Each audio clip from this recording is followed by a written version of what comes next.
Saya Nina Nur. Kalau kita lihat di berbagai podcast di YouTube atau talk show di televisi, maka yang paling banyak tampil membela Jokowi dan keluarganya adalah para relawannya. Dulu kan si Sylvester Matutina ya. Kalau sekarang itu ada Andi Aswan dari Jokowi Mania atau Joman, selain yang dari PSI ya. Kemudian juga ada Darmizal dari relawan Jokowi atau Rejo. Selain membela Jokowi dan keluarga terkait masalah ijazah dan berbagai masalah lainnya, para relawan ini juga menjadi corong suara atau langkah-langkah Jokowi. Seperti ketika Jokowi tiba-tiba saja menyerukan dukungan terhadap Prabowo Gibran 2 periode. Padahal 2029 kan masih jauh. Dari sini kita bisa menyimpulkan bahwa Pak Jokowi memang sangat bergantung pada para relawannya untuk tetap eksis di depan publik. Bayangkan saja, kalau tidak ada para relawan ini, siapa lagi yang mau ngomong sampai berbusa-busa di dalam forum di televisi misalnya, untuk membela Jokowi dan keluarga? Paling tinggal orang-orang dari PSI ya, kayak Ade Armando, yang mungkin bagi masyarakat awam akan terlihat berjarak karena latar belakangnya sebagai politisi. Beda dengan relawan yang biasanya dinilai itu lebih dekat dengan masyarakat umum. Makanya mereka yang dipilih oleh Pak Jokowi ini agar namanya tetap ada terus di berita media.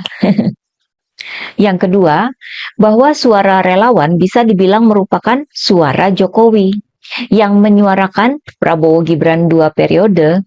Itu kan katanya merupakan perintah dari Jokowi.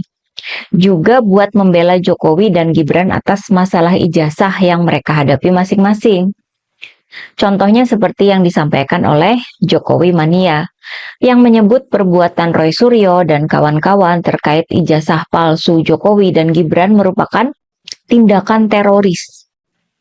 Bisa dibilang kan itu sebenarnya merupakan suara dari Jokowi dan keluarga yang disampaikan oleh para relawannya. Kecuali kalau nanti ada bantahan dari Pak Jokowi sendiri ya. Sejauh ini sih belum ada bantahan dari Pak Jokowi.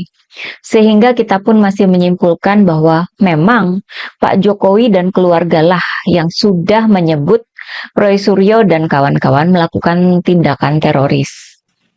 Yang kemudian disuarakan dengan kencang oleh para relawannya.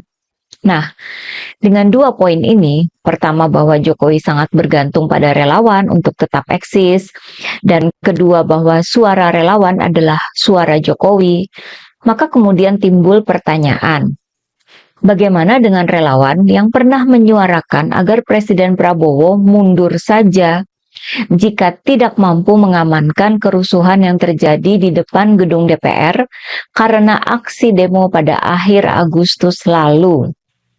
Kemudian, beberapa hari yang lalu, ada pula pernyataan keras dari relawan Jokowi yang malah menantang Pak Prabowo untuk bertarung melawan Gibran di Pilpres 2029 karena menganggap bahwa tanpa Jokowi, Prabowo tidak akan jadi presiden.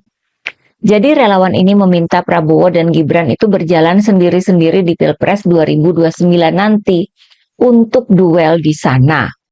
Nah, apakah kedua suara relawan ini sebenarnya juga merupakan suara dari Jokowi? Karena sejauh ini juga tidak ada bantahan dari pihak Jokowi ya. Saya sudah coba di Google ya, semampu saya. Nggak ada itu pihak Jokowi membantah perkataan atau pernyataan dari kedua relawan tadi ya. Katanya dukung Prabowo 2 periode, tapi relawannya malah menyuarakan yang sebaliknya. Dari sini timbul pertanyaan lagi, sejauh mana Pak Jokowi ini bisa mengontrol para relawannya? Relawannya kan banyak ya, bisa ribuan atau ratusan ribu atau bahkan jutaan. Jika relawannya yang justru tidak mendukung Prabowo 2 periode, kok dibiarkan saja sama Jokowi? Apakah memang disengaja begitu? Seakan para relawan ini juga menyuarakan ancaman terhadap Pak Prabowo jika sampai Gibran ini nggak bisa maju lagi di 2029 karena nggak ada pasangannya. Nah, oke ya. Sampailah kita ke omongan relawan lain yang juga menimbulkan pertanyaan dan sedikit kegaduhan ya. Saya kira teman-teman sebagian besar sudah tahu tentang rencana 500 relawan perempuan Jokowi yang katanya mau aksi demo dengan hanya memakai pakaian dalam. Rencana aksi demo yang agak lain ini kemudian menimbulkan kegaduhan, yakni dicemooh dan ditertawakan oleh para netizen dan juga mendapatkan kritik dari berbagai pihak ya. Ada kritik dari diaspora Indonesia di Belanda. Aksi demo emak-emak pakai pakaian dalam ini kan katanya mau menuntut Mabes Polri untuk segera menuntaskan kasus dugaan ijazah palsu Jokowi.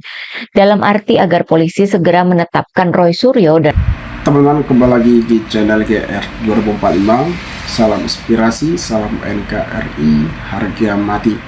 Saya kira teman-teman juga sudah menonton dan sudah mendengarkan sedikit informasi yang telah disampaikan oleh saudara kita Nina Nur terhadap hebohnya relawan Jokowi berani membuka orangnya di depan Bareskrim agar Roy CS segera ditangkap soal tudingan ijazah palsu.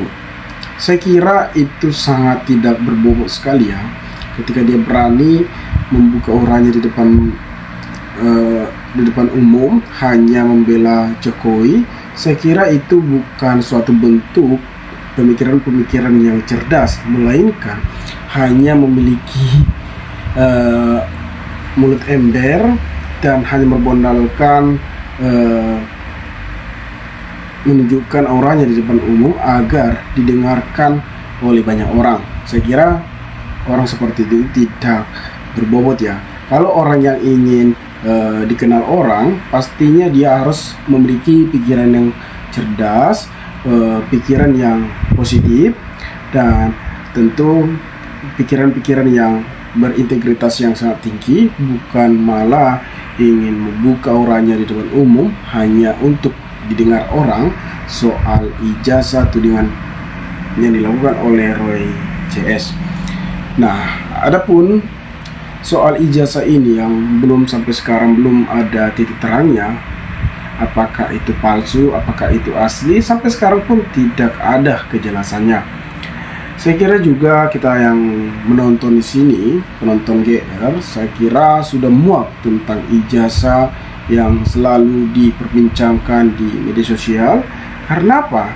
Karena secara logika, sesimpel aja ya, tidak mungkin pihak dari kepolisian tidak mengetahui ijazah Jokowi, karena pada saat itu Jokowi telah melaporkan Roy CS soal pencemaran nama baik, soal tudingan ijazah palsu yang dianggap Roy CS palsu. Harusnya pihak kepolisian juga sudah tahu lah ijazah Jokowi, dan pastinya pihak kepolisian juga sudah menyelidiki soal ijazah Jokowi. Nah, sampai sekarang dari pihak kepolisian juga tidak memberikan penjelasan apakah itu palsu, apakah itu asli. Nah, kecurigaan masyarakat, kecurigaan berbagai pejuang-pejuang ijazah palsu tersebut pastinya mencurigai bahwa ijazah Jokowi itu bisa dikatakan palsu. Karena secara logika tidak mungkin dong pihak kepolisian yang dimana Jokowi melaporkan Roy CS tidak tahu ijazah Jokowi. Nah di sini kita membacakan sedikit komentar dari saudara-saudara kita. Suara Jokowi adalah suara relawan, tetapi suara relawan Jokowi bukan suara rakyat. Benar sekali, itu bukan suara rakyat, melainkan relawan Jokowi. Biarlah Allah Maha melihat rakyat yang cerdas dan waras harus bersatu membela kebenaran dan lawan kebohongan dan kebohongan. Ya, benar sekali ya teman-teman. Biarlah Tuhan yang melihat rakyat yang cerdas dan waras bersatu membela kebenaran, bukan malah membela kebohongan dan kebodohan. Adapun termol-termol ini yang ingin melaporkan Roy CS, saya kira juga sangat didukung ya. Saya sendiri juga mendukung. Karena apa? Ketika dia melaporkan ke pihak Bareskrim, ketika Roy Suryo ditangkap oleh pihak kepolisian, maka di situ kewenangan pesta bagi Roy CS yang ingin membuktikan yang selama ini yang mereka lakukan penelitian tentang ijazah Jokowi dari SD, SMP, SMA sampai kuliah, saya kira Roy CS memiliki data, dan sehingga disitulah pembuktian apakah ijazah Pak Jokowi itu palsu ataupun asli. Karena apa? Ketika dia sudah ditangkap, pasti dia memiliki data-data yang harus dibuktikan kepada Bareskrim. Saya kira itu tanda-tanda ketika relawan Jokowi ingin menangkap Roy Suryo, itu tanda-tanda kelemahan dari relawan Jokowi Dodo. Karena dari relawan tersebut juga seperti apa dikatakan oleh saudara kita ini, Nino Nur, bahwasanya relawan tersebut tidak memiliki ijazah Jokowi, tidak memegang ijazah asli Jokowi. Nah, dari situ juga kita melihat bahwa kelemahan dari relawan Jokowi sehingga bisa kalah telak dalam kasus ijazah palsu. Jokowi hanya mementingkan dirinya sendiri. Gila kekuasaan, rakus banyak kepalsuan, kecurangan. Jokowi merusak negara. Gibran cacat hukum. Wapres tidak berpendidikan, harusnya mundur. Pufufat harus dimajukan, adili anak dan bapak Gibran harus mundur. Gaspol saset kawal terus, kebenaran akan mencari jalannya sendiri. Dulu Jokowi sangat pomok, merasakan bisa mengendalikan siapa saja termasuk Pak Prabowo dan Parcok. Sekarang ngemis-ngemis dukungan. Dulu juga saya kira Gibran lulusan S2 di luar negeri Universitas Menterang, ternyata cuma kursus dan diduga beli ijazah. Nah, saya kira juga dalam kasus ijazah tudingan ijazah Jokowi, muncul lagi tentang dugaan ijazah Gibran hanya cuman kursus. Saya kira yang ada di media ini hanya tentang keluarga Jokowi ya, yang tak berkesudahan, yang sampai saat ini tidak ada keterangan. Saya kira juga UGM harus menunjukkan. Jadi itu yang kira herankan ya. Sekarang ini muncul pertunjukan memperlihatkan perbedaan moral, etika, nalar kedunguan, sesat logika tanpa ada rasa malu, menunjukkan kelak dipertanyakan oleh cucu mereka jika mencari tahu akan perjalanan karir kakek maupun bapaknya tercatat sejarah. Peristiwa yang menjadikan cerita masa lalu dia di zaman ini akan mudah dicari dan dipelajari. Jadi selalu hati-hati dan waspada pada diri, ucapan tindakan sendiri. Hani diri sendiri yang mempermalukan, menghina dan menyesatkan diri sendiri. Orang lain hanya bisa menilai, mempertanyakan dan menyadarkan apa yang salah.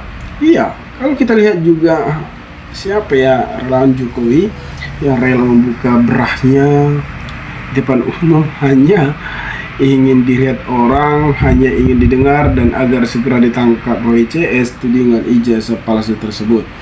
Karena sudah terucap tantangan di 2029, itu sebaiknya Pak Prabowo mengusut kekayaan Jokowi, rebut semua uang haram yang dimiliki Jokowi yang nantinya buat capres Gibran di 2029. Saya heran ya, belum juga lewat tahun 2025, karena mereka dilantikkan di tahun 2025 ya kalau tidak salah, atau 2024. Belum juga setahun mereka memimpin Republik Indonesia ini udah mengusut Gibran di tahun 2029 untuk berpasangan Pak Presiden Prabowo Subianto.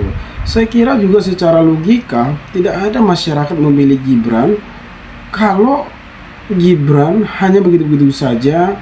Secara kualitas juga masyarakat sudah bisa melihat, karena masyarakat ataupun netizen yang tercinta, mereka juga lebih cerdas menilai seseorang. Karena kalau kita lihat ketika Gibran dipertanyakan, ketika Gibran hadir beberapa forum, Gibran tak sekali ketika dipertanyakan, Gibran tidak bisa menjawab. Nah, tentu Pak Prabowo juga harus waspada dengan relawan-relawan Jokowi ini, karena ini hanya kepentingan diri sendiri, hanya memperkaya diri sendiri. Belum juga lewat tahun 2028 udah ingin mengusut Gibran berpasangan Pak Prabowo 2029. Saya kira ini sangat heran ya, sangat lucu. Seharusnya tidak usah dibahas ya, seperti yang dibahas oleh Nina Nur, bahwa tidak masuk akal dukungan tersebut. Kebohongan, kepalsuan si Jokowi dibela orang termolnya sampai putus urat malu. Tapi mereka tak ingat siapa yang menciptakan alam semesta dan isinya lambat laun akan terbuka sendiri. Karena Allah yang punya segala termol tak tersadar, kebenaran akan terbuka sendiri. Saya netral, tapi Pak Jokowi ini malah malu-malu sebagai laki-laki banyak korupsi yang tak pernah tahu dan gak bisa menyelesaikan harta kaya yang hilang karena koruptor. Utang di mana-mana, kasus ijazah pun tak selesai. Tunjukkan aslinya selesai, kenapa takut? Rakyat itu butuh kejujuran, dan dari dulu gempar-gempur tak terbukti tapi tak malu. Presiden loh yang ngomong, mobil SMK dan lain-lain potongan aja barang itulah Pak. Kalau sudah jadi nomor 1 pun masih mau cakap yang tak terbukti, semua tak meragukan pakai. Jadi kelas presiden malu sama negara lain Pak. Ini malah ada relawan telanjang katanya. Apa ini kelas kepala desa? Kades gak sampai separah ini mental lo Pak kelas presiden. Tengok Mas Gibran dicelah orang, Bapak kasihan anaknya, kasihan bangsa ini Pak. Kasihan perjuangan dari para pahlawan bangsa yang gugur. Kalau cuma cucunya urusan negara kaya, luhurnya gini, sabar tunggu sampai Mas Gibran matang. Kenapa? Orang tahulah Bapak hebat, dari bisnis kecil mebel bisa jadi presiden. Tapi kalau jadi kaca begini, jadi tahu apa yang sebenarnya Bapak kejar selama hidup inilah. Kami rakyat kecil ini entah kapan mengaku kesejahteraan Bapak. Bapak suruh siap mati aja urusan hidup kayak kerjaan Bapak dulu di mebel. Kami dengar utang tenggalan Bapak membengkak, orang penggantian sibuk urusan utang Bapak. Kami yang miskin tambah miskin. Jadi itu ya, bahwa sangat sulit ya teman-teman, peninggalan Jokowi yang saat ini juga kereta cepat dan berbahaya juga menolak keras, biar mereka saja yang bayar katanya. Nah teman-teman, mungkin sekian video ini. Jika ada pertanyaan atau tanggapan dari teman-teman, maka berikanlah tanggapan komentar agar kita bisa saling berpikiran satu antara lain. Salam inspirasi, salam NKRI, KR 2045 melaporkan.